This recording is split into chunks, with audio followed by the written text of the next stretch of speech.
Hey, Mandy, how's it going?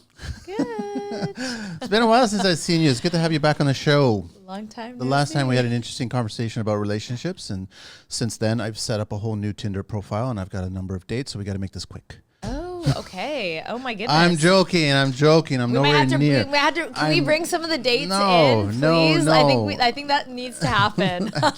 Keep my private life as private as possible. Mandy Ross is back on the show. www.mandijross.com. Mandy at mandyjross.com, and on social media, Mandy J Ross. Now on today's show, which I'm loving all these themed shows, we're going to talk about something that's totally near and dear to me and you and a lot of people that listen to the show: mental health. Mental health. This is a big one. It's not a big one, but it's in construction. It's in everybody's lives these days, and we have to speak about it. Who doesn't have mental health? I know. Every single person watching, construction or otherwise. Everybody. So it's a good thing that we're going to do this show. I'm looking forward to it. So how do we want to begin with this one? I feel like this is like a good maybe story time. Story time could work. Sure. I think that's easy to navigate from. So my own journey with mental health in a nutshell, I grew up with a mom who had different mental health. These words, I want to be very compassionate when I'm speaking on mental health because I think it is such a compassionate type topic. So by all means, don't get stuck on the words that I use, but let's say mental health conditions. For some people, they might say issues, challenges, whatnot, but we'll say conditions. So I saw a lot of that growing up, and it definitely made it a priority for myself from an early age to figure out coping mechanisms, figure out healthy strategies, ways that I could have a really healthy mindset. It actually, for some people, I think it can do the opposite. Sometimes when you see things, it kind of puts you down that same path. For me, it was like, okay, well, I think it was a blessing growing up to see a mom, for example, who was depressed at times because it enabled me to become who I am today, which is this life cheerleader. Like that little child always wanted to see my mom happy. So I would do things to try and cheer her up. Yeah. And as an adult, I see now the pattern, like it put me down a positive path. Right. But my own journey with mental health just today, I'm happy to say, like, I've gone through significant periods in my life where I suffered from severe anxiety. And even it's funny because I am such a social butterfly, but to the degree of even having social anxiety at some points. So, and if you guys haven't noticed if you've been tuning into our shows, I am ADHD. I consider it having a superpower brain. It's one of those things that you either learn to harness or it kind of can wreak havoc in your life. I feel like I've learned in many ways to harness it to my abilities and use it to my advantage, we'll say. So there's a lot of different things that I have come through and grown through in order to be able to speak about and now be an advocate of mental health. And I think it's still one of those topics that unfortunately does have such a stigma around it. Things like living in Canada. If you're tuning in from Canada, you're probably aware of Bell Let's Talk Day. Yeah. Those kind of initiatives. Coming up, actually. Yeah, exactly. Those kind of initiatives to me are a really good starting point, but I still think there's so much more we can do. And that's in part why I want us to do this episode, is to help anyone out there. Most people I know either are dealing with their own mental health, journey, or they are dealing with a loved one or someone they know who's going through significant mental health.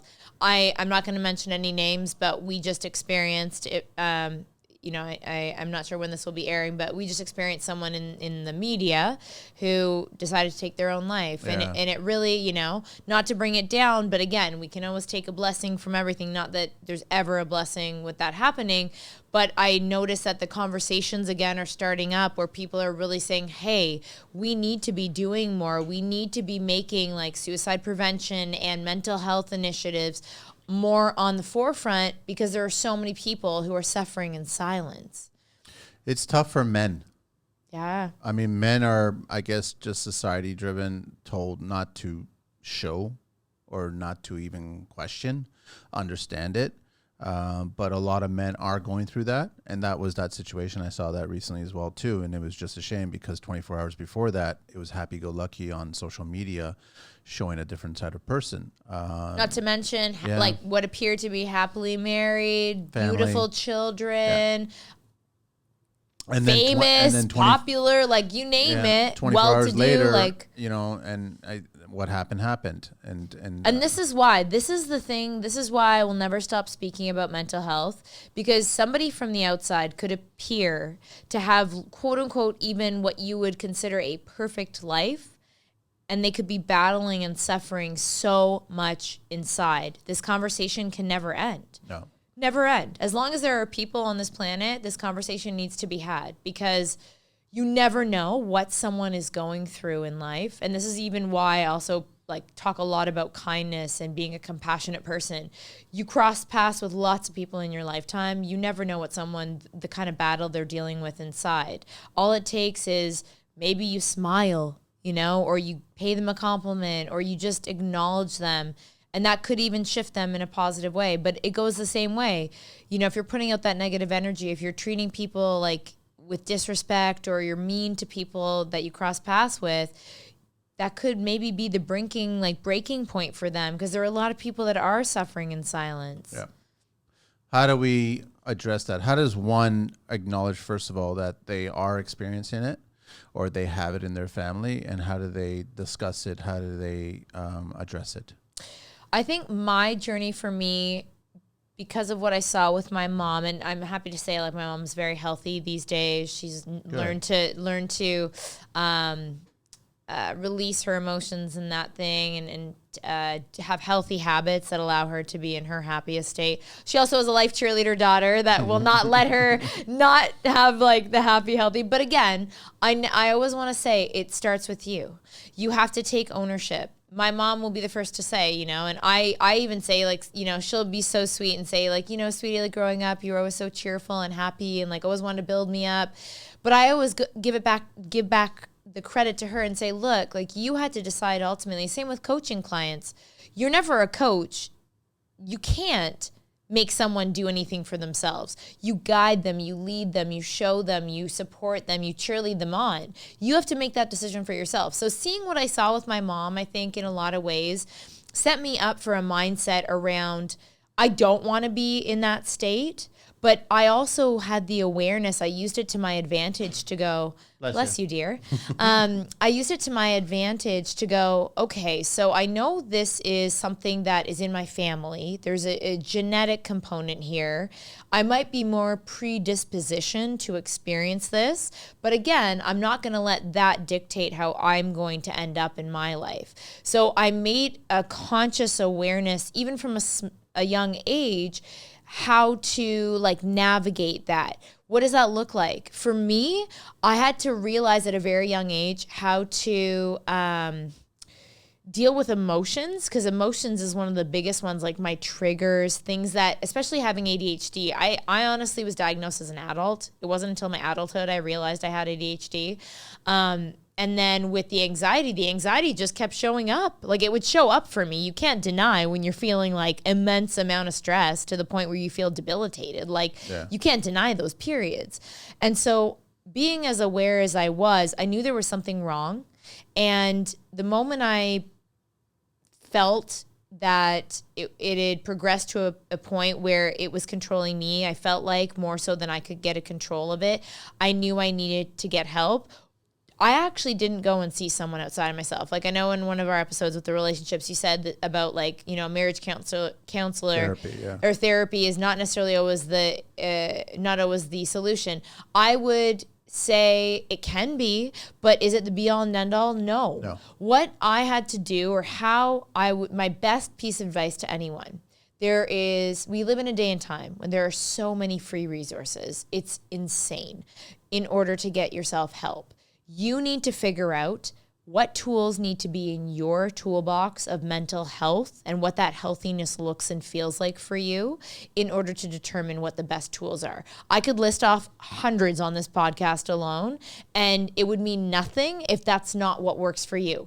I can talk about some of my personal ones. A huge one for me, which is also why I went into health coaching, is physical activity. Yes. There's a few things I think, if you can't figure out what those external tools are, double down on the basics. I'm going to, like, for ADHD in particular, especially because there's there's no judges here, but I have found a lot of the people in the construction industry who I've come across in my personal life, a lot of those people do tend to have ADHD. Yeah. I know I mentioned this to you before, but they do. And you know, if you're all watching and you are in that industry, you know, more than likely you can get some sort of release from the work you're doing. It's allowing you to like channel that energy, that extra energy that we tend to have when we have ADHD into something that's productive or beneficial. But a lot of times work is not the be all and end all. That's not enough to But they throw themselves into it. Exactly. It's a distraction at that point. Exactly. It's not addressing it from a foundational, no pun intended, from a foundational level. It's about having healthy habits that start from the basics. Are you getting enough sleep? Sleep is one of the most underrated healthy habits that we need to tune into in order to have a healthy mindset. I don't care if you have ADHD or not. Sleep. What's the amount of sleep that we should be having? I don't think there is a magic number for anyone. I know that there are charts that say, oh, just you need to get sleep. You need I think you need to sleep to the degree or enough hours, quality sleep, to where you feel mentally able to take on tasks during your day. That looks very different for different people. Yes. I sleep probably way less than most people, and I'm very productive with my daytime hours. That might not work for everybody. Some people require maybe double the amount potentially that I do, but it's just because that's just how I operate. It's, again, going back to this individual, we'll get back to some of the tools, but I think it's an individual toolbox of healthy habits that we have to put in there for ourselves that help us, or not just habits, but tools, techniques, resources, all of that, even people. You have to become your number one own investigator. That's what I would say to anyone dealing with any sort of mental health. You have to figure out what's going on and what works best for you. You could ask a million people who have ADHD alone or anxiety. How are you helping yourself? And you'll get a million different answers. It really depends on the people. I can tell you the basics: sleep, eating properly. I actually joke, and I have a post I put up called Good Mood Foods. People, again, it's one of those or not so much thought of correlation between what we're ingesting food-wise, drink-wise, medicinally, herbs. Herbs are probably one of the most important parts of me getting a hold of my mental health has been proper supplementation with natural herbs. I'm always going to say I'm always in on the bandwagon of natural remedies, yes. Holistic remedies over pharma. That's just me. No judges there if that's your thing. But I don't mind being transparent. I've tried pharmaceuticals for ADHD. If it works for you, amazing. Go do it. Did not work for me. And I don't say didn't work for me because I just write it off. I found it way more beneficial to adopt holistic herbal medicine and or holistic practices that have helped me way more significantly than anything I could get in a pill in a bottle. That's just myself though. So you want to be looking at your diet, your sleep patterns. What are some of the mood foods that you... Oh, good mood foods. You definitely want to make sure you're getting lots of omega-3s, which is going to help with brain health. And that can be, doesn't matter if you're vegan, vegetarian, or you eat meat. Like you can find that in that source, or omega-3s in a lot of different foods, flax seeds, fish. Like there's a ton of different ones.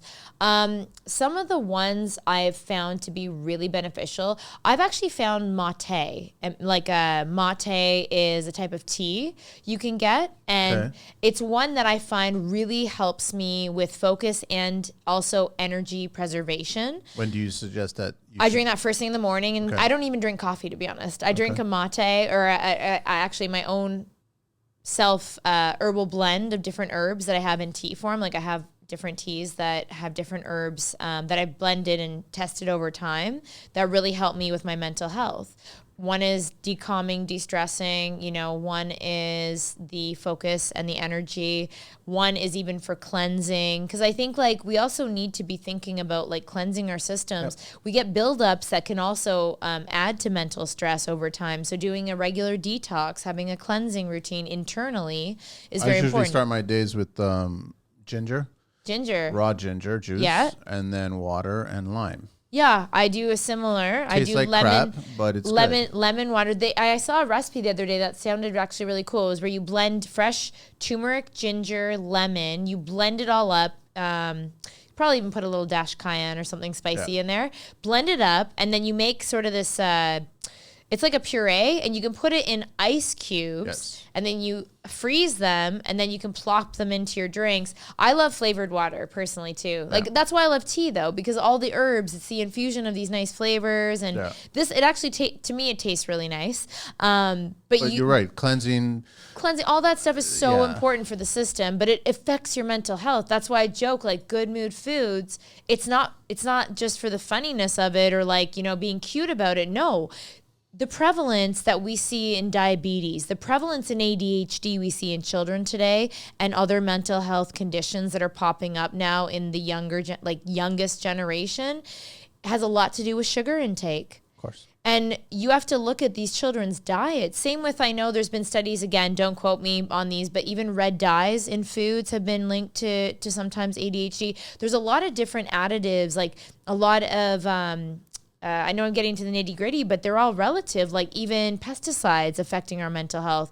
I mean, anything that's foreign to the human body, you have to question, is this going to serve my mental health in a better way? Or is this maybe going to actually act as a disservice to me feeling foggy inside? I can definitely say I am definitely like a super, super health nut will say, but when I eat certain foods or take away certain foods from my diet, it affects my mood 100%. 100%. Oh, you can see it, and everybody should be paying attention to it.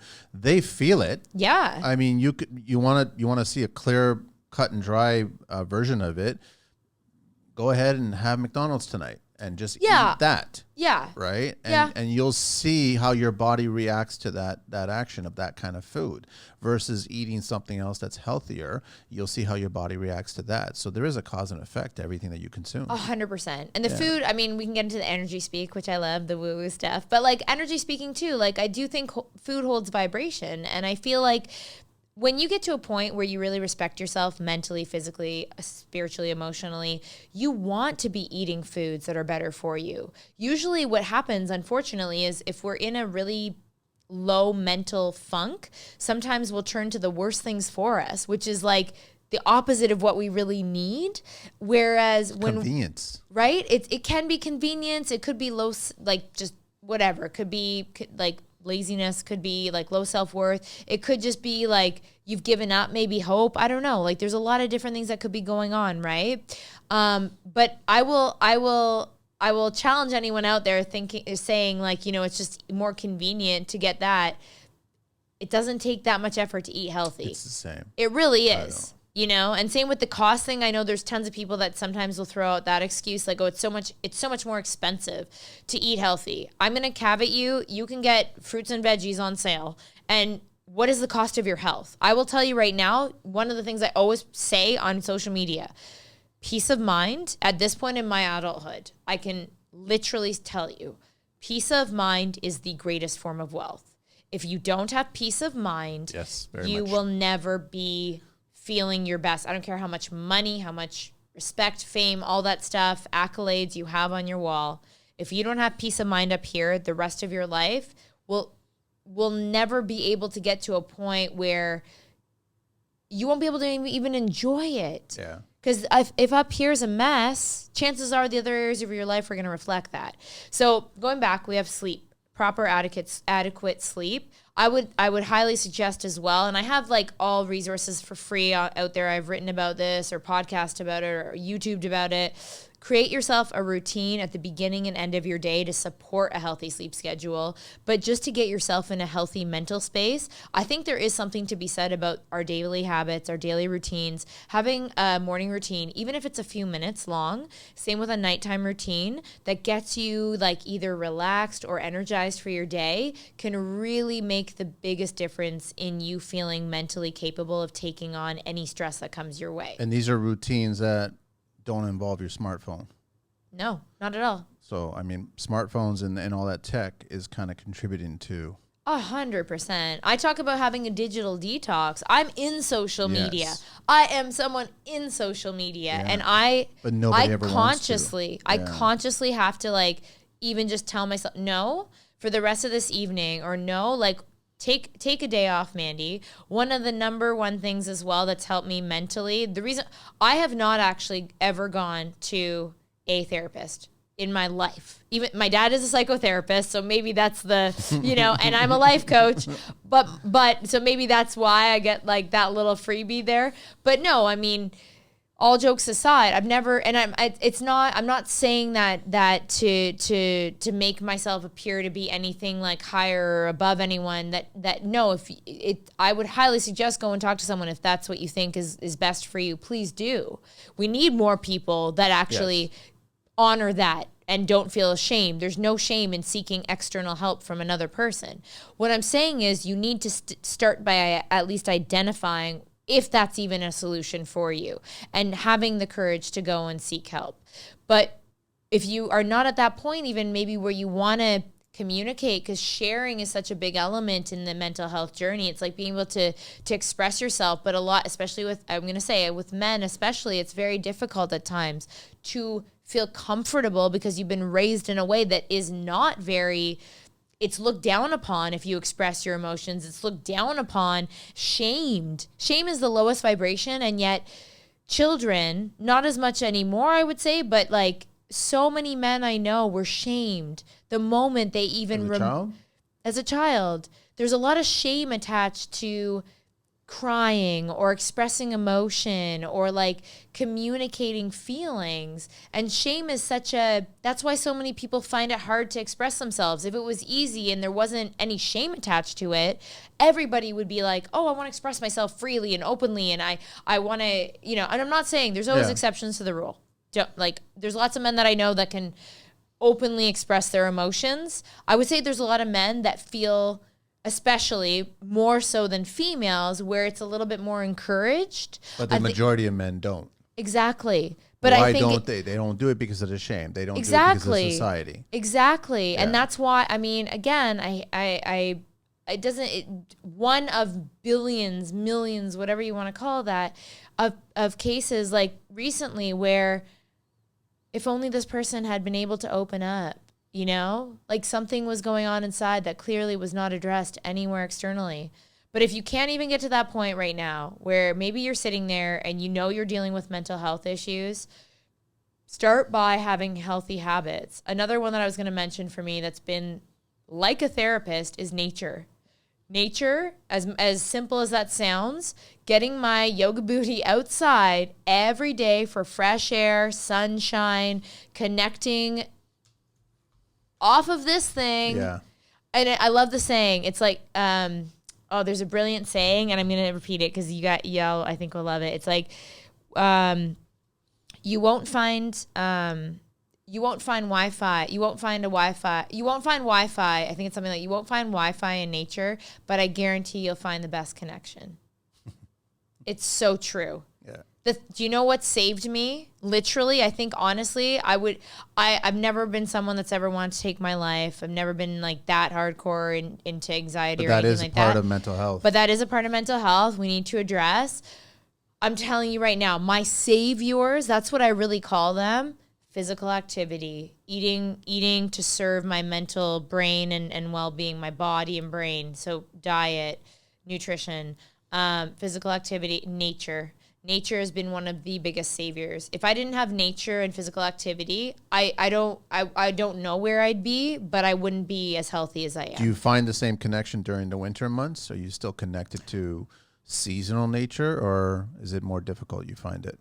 I work around it. Like I'm very solution oriented. So I've learned, especially being in Ontario, that's a really good point. Like, so vitamin D, that is a real thing. Like vitamin D deficiency is a real thing. They do have things you can get at home, like lights and things like that. I supplement way more in the winter with vitamin D supplements and try to eat more foods that are higher in vitamin D, but more so the supplementation, to be honest, because that is a really big factor. Seasonal depression is a real thing. Yes. I don't care if people want to deny that. It's like physiologically we go through this, especially being where we're at in the world. We're dealing with shorter days. We're dealing all of with, that. Like, it's dark when you wake up. You know what though? I still make sure, doesn't matter. I don't like, I can feel even my ADHD symptoms when I don't work out and I don't get outside. I can feel it way more kick in, or I feel like not totally myself. Yeah. And I feel like the physical activity, I think, is maybe easier of the two, because I mean, like today we're dealing with, I think I haven't checked, but I think it's a blizzard out there. Definitely not going to be going on, a hike or a power walk or something outdoors but today. Sometimes it's actually kind of nice. I used to do that back in my 20s and 30s. I actually embraced it. Blizzard, I would say no. But nowadays, like in the winter, I do ice baths and I'm doing ice cold showers. That was one of the things that I was gonna say. Heat or hot and cold acclimation. The funny thing is, I kept. I forgot. I was gonna say this to my mom as a joke, but I was gonna say, all these guys and girls are doing these ice baths now, the plunges, right? Like I've done it myself, and it's funny, like we just have to step outside in Ontario right now. We get we can have cool acclimation right there, right? We'll do the plunge outdoors. I do that to myself though. I do the same thing as you. Not that I know you do the cold plunges now. It burns, it hurts. But you know what? You bundle up. Yes. Honestly, as long as that's the one thing I've realized too with weather, because I know a lot of y'all watching out there might be dealing with these harsh weather conditions. The same with people that deal with like extreme heat though. It's almost like unbearable. But if you dress appropriately and you're drinking your water, you're getting like the water's another one. But that's the reason why I brought up the winter, because I don't want them to use that as an excuse for not going out. No, there's not an excuse. Embrace the winter. We're in Canada, so you're going to get winter for a solid 4 months. Not every day is a blizzard. Today is an exception to the rule. But other than this, buy yourself a good pair of snow boots. Like I'm not going to school you all on this stuff, but dress appropriately. Get out there. I can't even tell you. Like I've had to I love going on long walks. That's one of my daily things. And like I will say, across all the different types, like I even create workouts on YouTube, HIIT workouts, booty, abs, all that stuff. The number one savior I've had in my life, I think across everything. Yeah, really, like I have to go on a daily walk. Daily walk outdoors. How long do you go for? It might sound ludicrous, but I mean, I have that kind of lifestyle that I guess allows me to do that at this point. I mean, if I can get in like a 1.5 to 2 hour walk, like hardcore power walk every day, that's like my therapy session, my brainstorm session. Sometimes I have calls, even if How do you feel when you're during it and when you complete it? It's like I feel like a completely different person. I have had some of my best business ideas come to me. I've had some of my most powerful conversations. I don't usually do walk and talks, but sometimes I do have power sessions on the phone if I'm having a meeting or whatnot. Some best conversations, some of the best breakthroughs, some of the best breakdowns to breakthroughs. Now, when I used to live in British Columbia, I swapped that for trail runs. Running in a forest. Different. So different, and like it was just not that I've gotten insights everywhere I go. That I've lived in multiple cities as an adult, and the number one way I get to know a city is by walking, by foot. I've met some of the coolest people in my life I've met on random walks. I also feel like I am an earth sign. I know we're not going to get into astrology, but like I think like I always crave Mother Nature. It's like it's so much a part of my life. And even though like I have this side of me that's very like glam and, the like journalism and that kind of career path that's very social, I crave being in Mother Nature alone or with minimal company, with my thoughts, that individual time. And from a mental health perspective, I highly invite y'all, whether it's just going away for the weekend or even in your daily life, if you're living a really busy life, even if you can take a few minutes to walk outside, it can totally change your life. I want to ask you, I know that Belle does it every year, but how do we actually start the conversation? How do you as a person who has it, and also how do you as a person who's experiencing it from somebody else, whether they're a close friend, family member, How do we start that conversation? I'm going to be starting something that helps both of those soon. But if you're not, but we're not in that yet, but you can check it out when it comes out. But that's why. And I will give an answer, but I want to stress that because no pun intended, I think there needs to be so many more initiatives started that support both people going through mental health, but also as someone who's a product of growing up with that, I didn't find when you're talking about, say, Alcoholics Anonymous, there's Al-Anon for like teens and there's additional support groups for people who are dealing with someone who's going through it. Mm-hmm. I can't list off the top of my head, I know there are ones that exist, but there's not one that's so prevalent at top of mind that we're talking about it that support the people who are trying to support those who are dealing with mental health conditions. That needs to be something that is absolutely more active in our society. We forget the supporters. We do. And those people end up sometimes even having mental health conditions from trying to support somebody else going through that. So, and one of the funny things I've realized, because I know we connected through LinkedIn, and I'm going to bring it back to this question. Funny enough, one of the most common ways that adults with ADHD find out they have ADHD is because their children get diagnosed. They've never actually known they have it. They take their child who's displaying certain symptoms to the doctor. The doctor goes, oh, and they see all the things that the doctor is going like, oh, your child has all these symptoms. They're like, oh my goodness gracious, I have it. And they come into the knowing only because their child has been diagnosed. So the reason why I bring that up is it's just, I think more conversations need to be had. How do we do that? I think it starts with you need to, again, go back to being your own investigator. If you feel like something's off, chances are something's a little off in you. And by off, I don't mean that in any derogatory way. I just mean if you feel intuitively like there's maybe something that isn't healthy or you're having sort of spiraling thoughts and things like that, I'd highly suggest you become your own best investigator.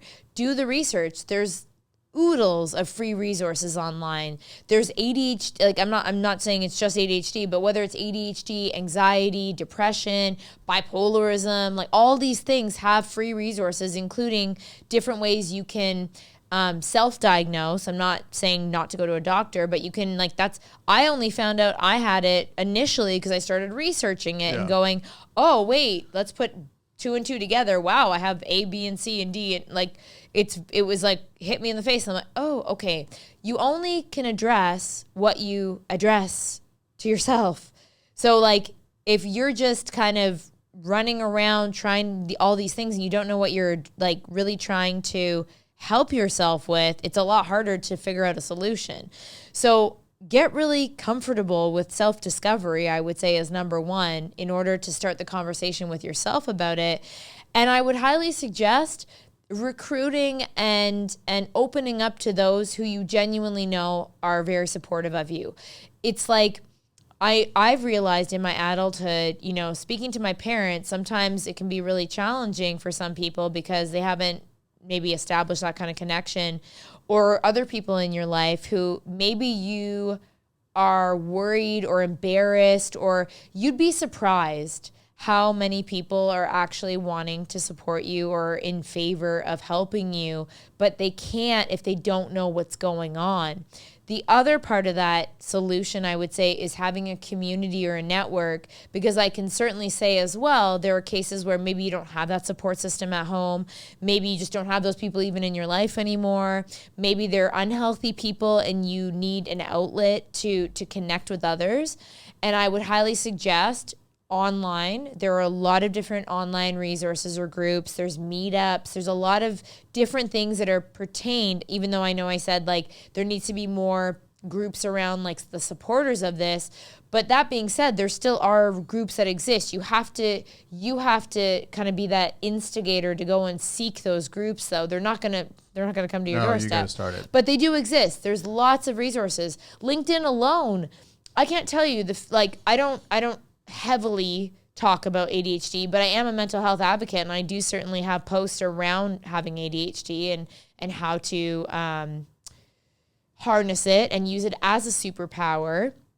There are so many people on there that are talking about ADHD, talking about autism, talking about all these things they're dealing with as professional adults. And there are so many people who are now opening up about it. The stigma is so diminished. You don't feel like an outsider. You feel like, wow, I can relate to these people.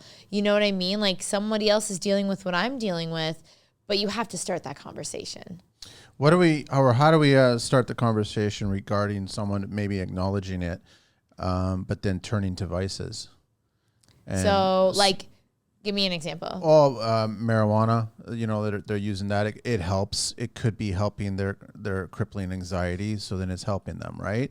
But I mean, if they're just turning to it, is it really helping or is it distracting? That's an amazing point. And I think this is something...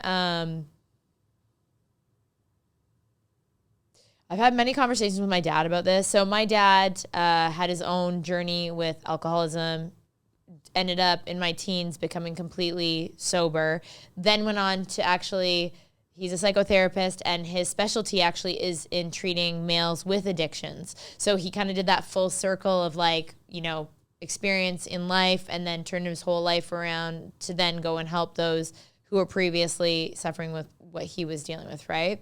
So we've had a lot of conversations around substances, around addictions, around therapy, all of that stuff.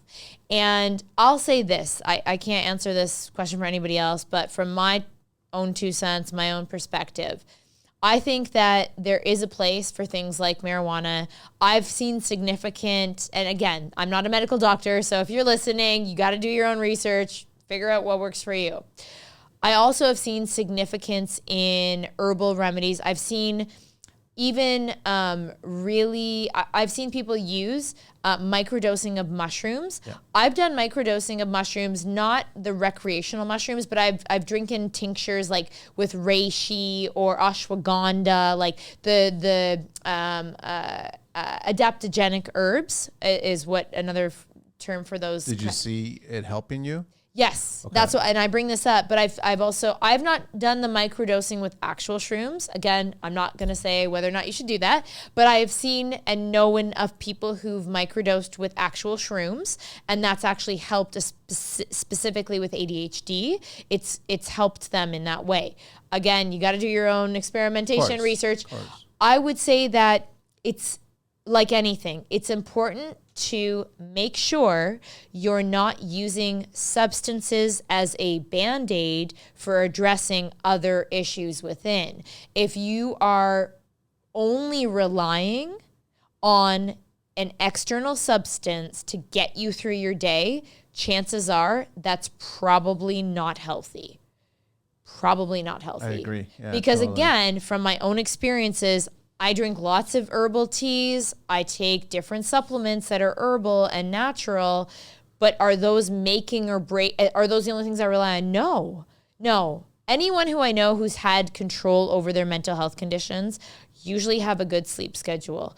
And again, doesn't work for everybody, but heat and cold acclimation is a huge one, though. The plunging in the cold water, even sauna and cold plunging, I know work really beautifully together. And you don't have to have a sauna or a bathtub. You could do cold baths at home. You could even take a cold shower. I know that works really well. Yes. You could do the same, have a really hot shower, steam. You could do like different, whatever. Like there's different ways of going about it making it easier at home for you. You don't have to go outside of your house per se. Same with foods. Like you don't need to be going and buying all these expensive supplements. I often joke, but I wanted to bring this up in this podcast episode.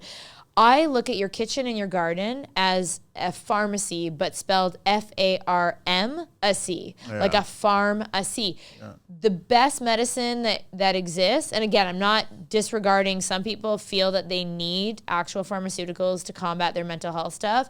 If that's your thing, amazing. If it works for you, I'm so grateful that you found your solution. But for most other people, pharma is not the answer. It just isn't. It's having a holistic set of tools, but also a lifestyle that is supportive of being the best ally for your mental health condition. I agree. I wanted to talk to you about when it does get to that point of suicide and how that affects everybody around the person. How you want to tread on that? So you're saying like when someone has actually, there's a whole cause and effect now. So then there's entire friends, family, could be a significant other, could be children involved. That's why I say that's why I think there needs to actually be so much more of a prevalence of, it would be devastating. Yeah. It is devastating when we lose anybody, but especially I go back to, and I can only speak on this, when you witness someone you love so much going through, sometimes these suicides are shocking. So there's that side of it, right? But if you're someone who's more so probably witnessed someone go through so much mental health stuff, you're trying to be supportive, you need to also put a boundary in place, which I had to do at one point in my own life with someone where I had to put a boundary because their mental health and me trying to help them with their mental health was actually making my mental health worse. So you have to, that's where I honestly do believe where a support group, something external, maybe that's where the third party can really come in handy, because you need to be able to vent and release and connect and share. If you're holding all of that up on your own, that's a really heavy burden to carry. It's difficult for people to do that though. Yeah, right? I'm not saying it's easy. A lot of people will say we had no idea. I recently found out about a certain person in the industry that is addicted to drugs, hard drugs, not simple drugs, hard drugs, and lost a marriage and trying to recoup. But I had no idea. I wouldn't even have thought of anything like that was going on in his life based on the perception I saw of his social media feed. I thought everything was perfectly fine. Everything was working fine. But then all of a sudden I reached out just to shoot the shit, say hello, and that was it. And then I was asking how he's doing, and then he actually opened up. Maybe he opened up because he was not facing me, but he was actually just sending me a message. So he just, between me and you kind of thing. And then he shared that, and I was shocked by that. Yeah. So how do we see those signs? I go back to how are you doing? Okay, I'm fine. That kind of stuff. That's not necessarily the right answer. Yeah, I think it's equal parts intuition. I think it's a lot easier when bleep hits the fan. A lot of times we can look back and see the patterns, and we can see hunches or hints of that showing up. But then there's that part where sometimes it really is full throttle. You're like, what the heck? I think my intuition is calling me to say this. It's important for us to always check in with people. Yes. Really check in. I don't mean this superficial, surface level, how you doing? Two-word text or something. Yeah, fine. Make a phone call. Really? Are you fine? Because there's a lot of people that are feeling so alone, so in their mental health stuff, and they don't really have those people checking in on them. Now, there are a lot of people that have that stuff, and they still have people who care. But if you're someone, I just always go back to if you're a human, you gotta be human. It's we're made to connect. We're made to check in with one another. I wish more people would just make a phone call. Yeah. Just dial the digits and just make the phone call. What's the worst case scenario? Answer. What's the worst case scenario? A lot of times, even just showing someone you care can make the world of difference. But it goes back to even being that kind human. And I know it might sound like, okay, this isn't necessarily addressing mental health, but I've had people literally, Manny, tell me, just my smile alone has not just changed their day, it's literally saved their life. Mm-hmm. A simple smile. When you hear that kind of impact and you realize how powerful of a being you are on this planet amongst all of these humans we are all connected with, you can have such a dramatic impact, and you never know what someone's going through. And it's fun, I guess devil's advocate or other end of the spectrum. You could walk by a million people with smiles on their faces. They could be going through who knows what. Always be the bigger person. Be the nice person. Be the kind person. Like, what do you have to lose, really? But you don't know what's going to happen. Like, it might change their day. You could be the reason. Yes. You could be the reason they go, I have a reason to live. There's actually a nice person. Who knows what they've dealt with in their whole life? Who knows what they've dealt with that day? Compassion, This is very kindness. much a North American mentality. I mean, when I walk around downtown Toronto, like everyone's heads down. So frowns, funny you said that. Not funny, haha. No, I know, but frowns on their faces. I literally wrote a post on this. I wrote an exact post. My father, and I think this is partly why the whole life cheerleader thing kicked in for me at an early age. When I was a little girl, I'll never forget. This is one of those like life-changing moments for me. My dad and I were sitting at a red light on Yonge Street. You know, it's one of the busiest streets downtown Toronto. And he actually turned to me and he said, you know, Amanda, real name is Amanda. He goes, you know, Amanda, I want you to just do me a favor. And I was a little girl just sitting there, you know, whatever, in my own little world. He goes, I want you to notice everyone in front of us walking back and forth in front of the car, crossing the street. How many people are smiling? Nobody.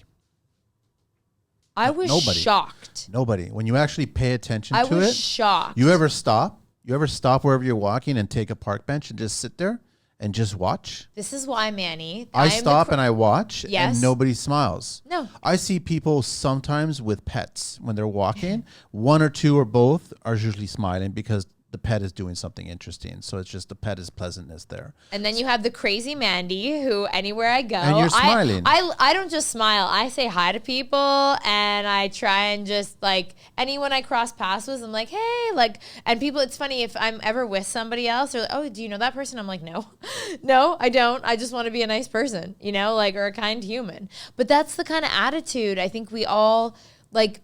We're living in a day and time where you're right. I think in part it is a North American thing, but that's when we all have to take ownership to be that nice person. Online is crazy. Like there's people that literally just want to sit there as trolls and bash other people. I'm sorry, like what kind of like. But that goes back to them. They're attacking because there's something missing in their life. Exactly. Always be the bigger person. I know it's unfortunate when those scenarios happen, but I always go back to the saying like hurt people hurt people. Hurt people hurt people. And it's not to give an excuse. There's no excuse for being a rude or mean person. Be the kind person. No matter what, kindness always and in all ways. I often say, like, no matter who you cross paths with in life, no matter how tough, especially, like, I'm going to say probably construction industry is a really good example. No matter how tough anyone appears to be, I don't care how, like, macho, like, strong, tough somebody appears to be, everybody has a heart. So I started doing this a few years ago, and I'll share this. This is a little personal thing about me. I'm on my own, right? So if I'm driving home and there's a lot of traffic and I'm just frustrated, it's Toronto's traffic, right? Mm-hmm. I'll actually make a conscious effort at least once a week. I'll stop somewhere to pick up a bouquet of flowers. I'm not picking it up for somebody else. I'm picking it up for myself. I just love the idea of seeing color somewhere in the home. Interesting. So what inspired that? I like to see some color somewhere in the home because for the most part, walls are color. Everything else is a neutral tone. Trim is white. Floors are a certain tone. Ceilings are white. But then you'll always notice that color and that bouquet of flowers, that vase of flowers, whatever, will last. Like, and I'm not talking about expensive flowers. I'm just talking about straightforward color. That's just all it is, right? Especially in these winter months now. Yeah. And it's just like that little spike of color. When you see it in the morning, you're caught off guard by it, first of all, and it kind of gives you such a warm feeling inside of you. Mm-hmm. So I started doing that. I don't know nobody else has shared that they do that, but I know that a lot of men and women, whatever, they'll bring for their significant others, they'll bring flowers for certain occasions or whatever. It's a certain time of week, whatever it is, right? But I started doing it because I thought it was nice to just have that splash of color, which translated to a splash of happiness. I love that you brought this up because one of the things, going back to the nature aspect, it's funny, like one room in my condo is completely like the solarium that I have a solarium in my condo as one of the, like it's 2 bedrooms in the solarium. The solarium from basically floor to ceiling is completely covered in plants and vines. Completely covered. I'm not a plant guy yet. It is what it is. But the flower aspect, even that little bit, I think you just brought up, like what you just said brings up so many things. I'm just going to blurt them out. The fact that you go and get yourself a bouquet of flowers, self-love right there. That's like such a beautiful act to have as showing yourself love, which we all need. The fact that it's nature, right? The nature aspect, that natural life. Like there's an energy to be said about having anything natural. You said you're alone. No, you're not. You're caring for flowers that to some degree. It doesn't mean you're growing them, but you have to water them or at least put them in something, right? Like that act of, again, getting outside of yourself, giving back in some way to this beautiful bouquet. You're giving it to yourself as a gift. That's like a way of not just showing yourself self-love, but it goes into, treating yourself, self-appreciation, all those things you want to do for yourself. I like the fact that you brought up the point, we're so often giving these things, like we don't even take a second to think like, what have I done for myself lately, right? Like, am I taking care of myself?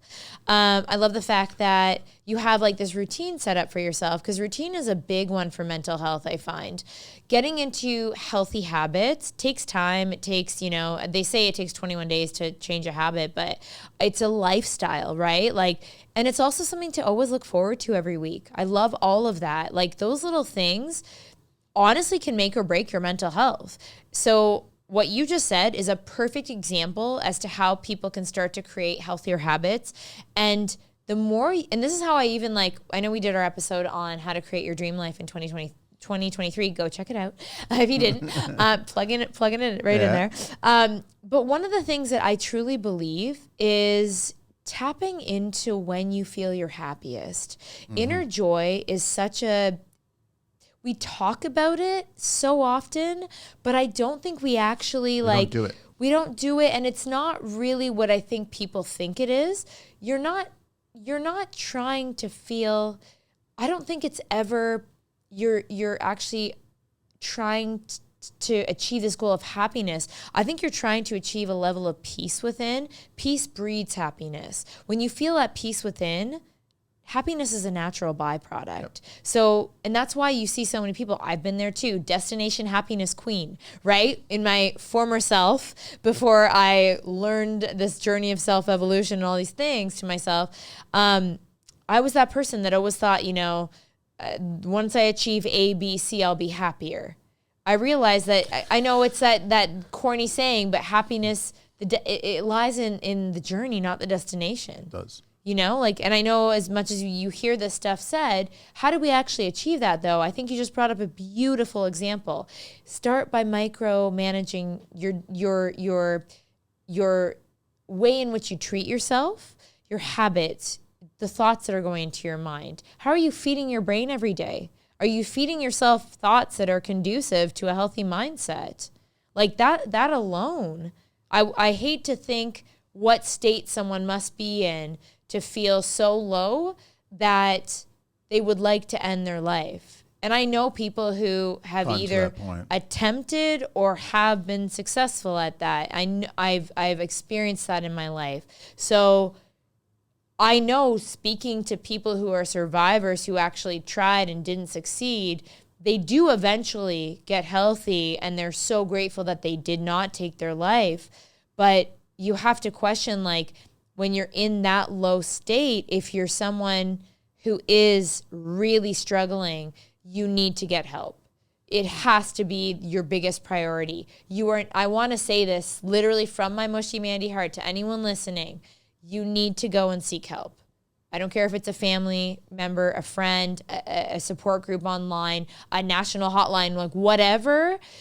It's not okay, or it's totally okay to not be okay. There's so many people that are going through the same thing, but you have to prioritize your mental health. Yep. You have to.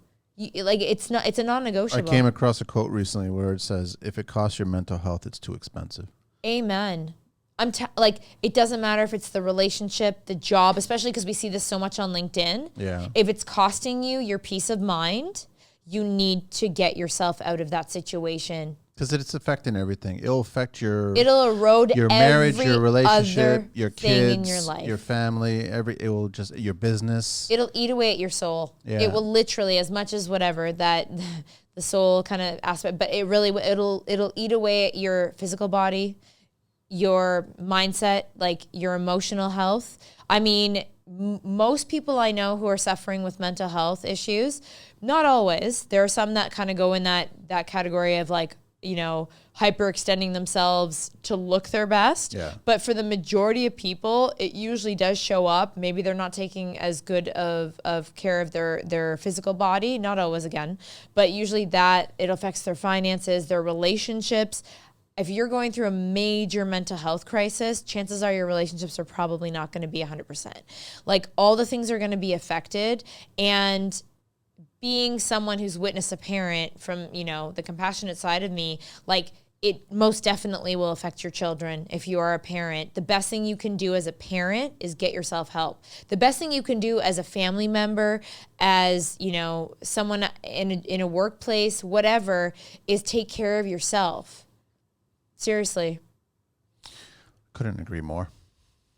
Is there anything else you want to share before we wrap this up? Well, I do like the fact that... what's the take? Sorry, go ahead. I was going to say, I'm alluding to...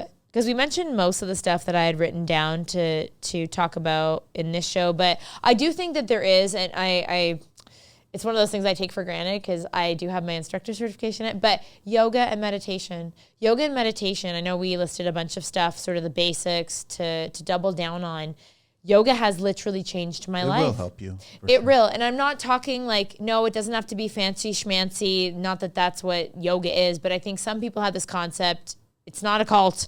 But aside from that like there are people Who's thinking there that? believe me, there are still people that have ideas around what yoga is or isn't.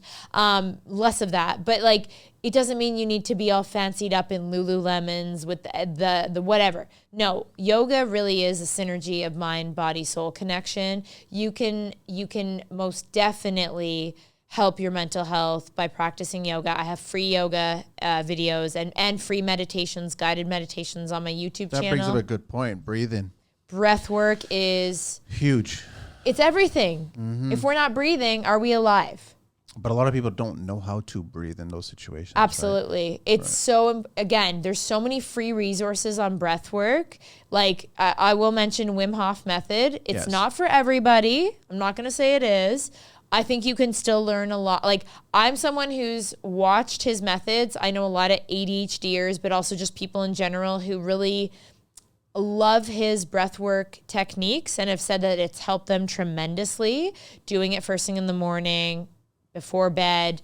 Again, goes back to that nighttime, you know, morning routine. But having a breathwork practice, I don't care if it's even 5 minutes, especially if, you know, whether you're in the construction industry or not, I think that's a really beautiful way. Maybe you can't take a walk at the time. Maybe you can't practice yoga, even though like, you know, desk yoga, I think I should come out with something, but you can, there's a lot of stretches you can do at your desk to kind of alleviate some stress. Why not just throw the mat down and just do it by the desk? I don't understand. Get out of your chair. You could. Okay. I'm just saying for those people that like claim that they are not even able to do that, whatever. That's, again, I know. Yeah. But there are people that, you know, what if you're in a suit? I don't know. Whatever the case may be. Take the jacket off. I don't know. I agree with you. That's our opinions. Yeah. You can always breathe. Yes. I don't care what you're wearing. I don't care where you're at. It's free. You're doing it anyways. Use your breath to your advantage.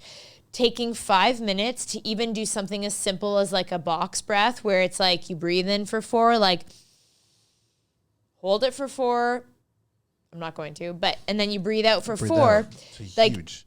Take 5 minutes and do that.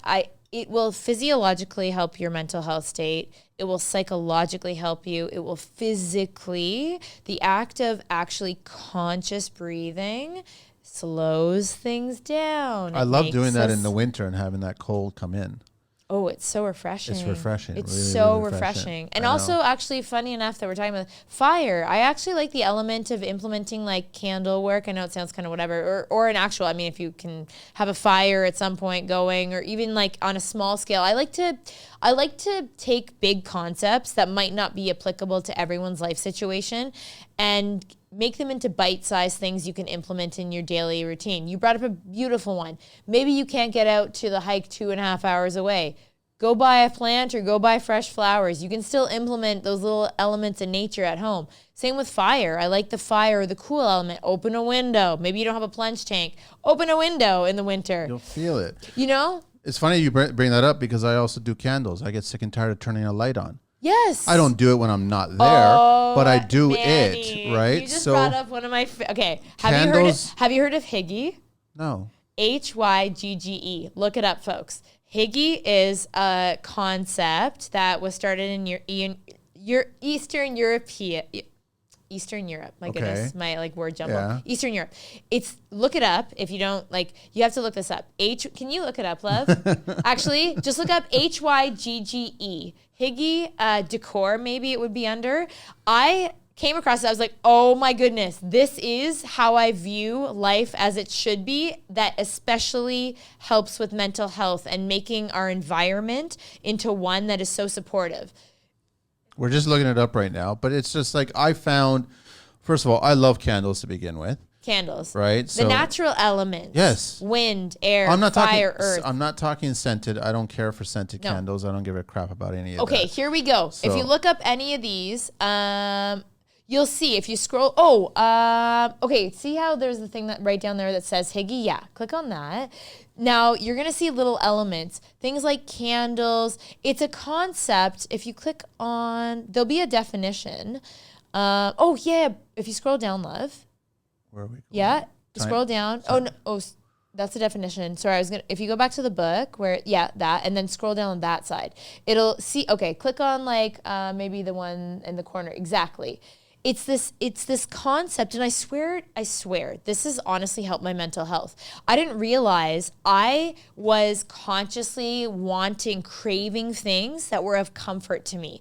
Hygge is like a mindset lifestyle. It's very fascinating. I'm just saying, look it up, but it's essentially surrounding yourself in your environment with things that are very meaningful, sentimental, comforting, warming, and it's almost like energetically, I almost feel like decorating and having these natural elements constantly around me almost creates this padding, a warmth of comfort around myself to help me with my different mental health symptoms. I know it might be a little woo-woo out there for people. No, I don't but think Hygge is a really beautiful concept to look into. It's even what you wear, how having warm cups of tea, candles, sentimental photographs, letters, having plants, those cozy things that we love, like socks, mittens, all the things that feel good to us. I feel like that we crave, especially when you're going through mental health. I feel like the worst feeling is feeling out of control. Yeah. I'm not giving kudos to anything outside of ourselves, but we can set our environments up and our daily routines up to absolutely support us, which is why I honestly believe is partly why I'm not on any pharmaceuticals, and also why I feel like I'm in control now versus the mental health conditions controlling me and feeling like helpless or hopeless. That's why a lot of times we get so into it that we don't feel like I talk about mental health as though you're drowning. Yeah. And it feels like you can't save yourself. The only one who's going to be the lifesaver though is you, and you have to. Anyone who I know who has overcome or is managing mental health has set up a healthy environment. And I'm just going to say it, usually doesn't have alcohol, drugs, smoking, all those unhealthy things. No judgies if you do, but most people who I know who have a really healthy state of mind at this point usually don't have a lot or none of that anymore in their life. They really don't. Well, for all the tradespeople out there listening, that environment means that basement room that you hang out with, whatever you're going to do. Make sure that it is a certain kind of environment. The vehicle that you drive all the time, do not let it get surrounded with such mess and chaos. Your job sites, do not have them go way out of control, that it's just pure chaos and dirt and messiness. That's just all contributing to this. That you have to, and definitely, of course, your home has to be this way. I love this whole Hygge thing. If your home, your work, if your environments are a mess, all of them, I would argue probably have some mess going on inside as well. Yeah. Usually your environments, and I'm not preaching from a space of like, I mean, I'm a Virgo though, so I'm like OCD organized. But aside from that, I mean, let's be real. Like everything outside of ourselves is a reflection of what's going on inside. For sure. So if you're finding that your environments are a mess, probably have some messes outside of the environment as well. That's where I also say do a life detox. You would be shocked if you actually, this is the takeaway for today. I'm going to invite y'all, if you are dealing with a mental health, 2 exercises I'll say. 1, go check out my free meditations or find some for yourself that you like. Yeah. Do some breath work and meditation for free online. Find it. Breath work and meditations and yoga even can change your life in terms of natural, we'll call it a natural drug to help you feel better.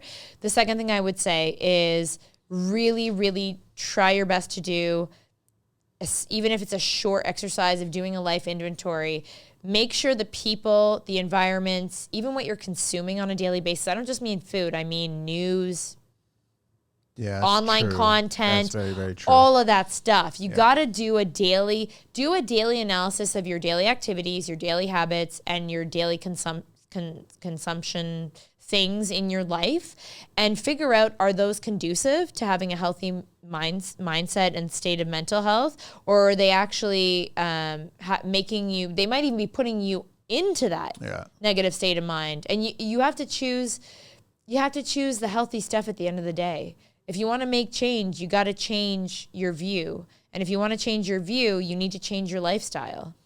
I love it, Mandy. That's perfect. Thank you very much. I know on the next show, we're going to talk about emotional health. Yeah. Which is another big one. Diving into our heart chakra. I love it. Everyone, check it out. www.mandyjross.com, Mandy@mandyjross.com, and on social media, Mandy J. Ross, all over Facebook, Instagram, Twitter, TikTok, YouTube channel, and the website, of course. So thank you very much. And if any of y'all out there are dealing with anything mental health wise, please find like the local, I guess, hotline. Like there's so many resources. You don't have to suffer in silence. You don't have to suffer alone. Honestly, I will extend that myself. If you're dealing with something, please find me on social media and drop me a DM, like send me a message, and I'll try and navigate it myself. Because honestly, like I don't want anyone ever to feel alone in their struggle, like ever. Thank you. Yeah. Thanks, Angelina. We are out of here.